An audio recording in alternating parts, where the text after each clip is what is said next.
Na-short na yung mong baba. Layo pa. Backline eh. Hindi kayo magibaktas. 7 years old ka to na kay hindi na lang kita. Umang kanina ugog terminal. Sa kay may barko.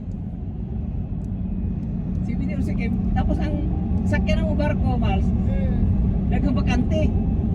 Dito ka sa taas yan sa ubos. Sa Taripa ba? Tarima. May dala kami mga laruan. Dilatag niya sa tarima niya. Mga laruan niya. Kaya wala pa may, di pa man uso sa unang airplane god. Kulba kayo pag mata ko, hay naman to si Kim. Ala yung cute ko pag amo sa video dito sa video kihan niya ay may nagaya sa kanya. Sa taas. Labaw mo kay nung ba? Ay lumdum ka nga. Mga 6 years old ko nga rin. Nag- Wapag yan nag-grade 1. Nagkanta ko dito. Oo, di ko makanta ka sa nay. Silingan na to sa higdaan.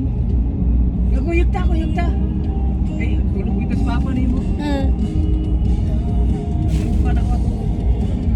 Kaya ang nabili ito mga laruan man lang. Na ikaw natulog. Tulog ko. Papukin. Ay, nasa ibabaw ang bijukihan. Saan pa ba? Second floor. Nyag, nabot ka dito pagita. Saan ako? Sa auto nagkanta. Kung may nung duman sa muno, kay tagahan mo kong kwarta. Kantahon ra ko, tagahan ko kwarta. Hindi ko ano pa sa iyo. Pagkatao si Kim. Tapos sila tikulugay. Nagsimpo.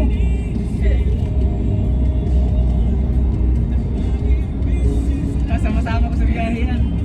Ako kaya wala may mabantay. Oo, siya man maningin. Gamay pa ba yung pud ko ni ato dito sa inakanap ko sa inyong Pila natin matuti? Inday. Pila natin? Pinaitan na ako ato ya wala po kay buot masyado di na nang Dalaga pag yun.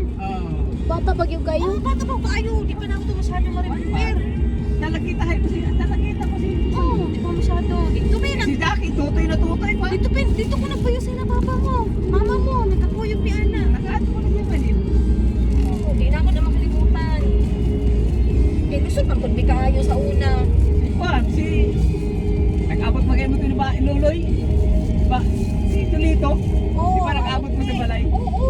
Si Kwan, Ano yun? si Julia. Oo. Na Julito na, Julia na. Ana sa Gulboy. Pila daw kadlaw daw bago muli sa inahan. Karon? Oh, gihapon daw ron. Ako rin. Pero gatudlo, gyapon siya. Oo, naana ya balay. Ay, nana sa balay. Ay. Oo, nag-lunch ako. Pag usulog ko mag-ana ng Cebu pa, uy. Gusto ko mag-ana ng Cebu Nag-lunch pa. siya sa Mundo. Ano nang pangarap na ako sa sunod na mga pangarap mga makabalik na po si Bukod. Ako po ba, gusto ko mag-ana ng Cebu, Jud. Nag-lunch siya para makabalay. Oo. Gusto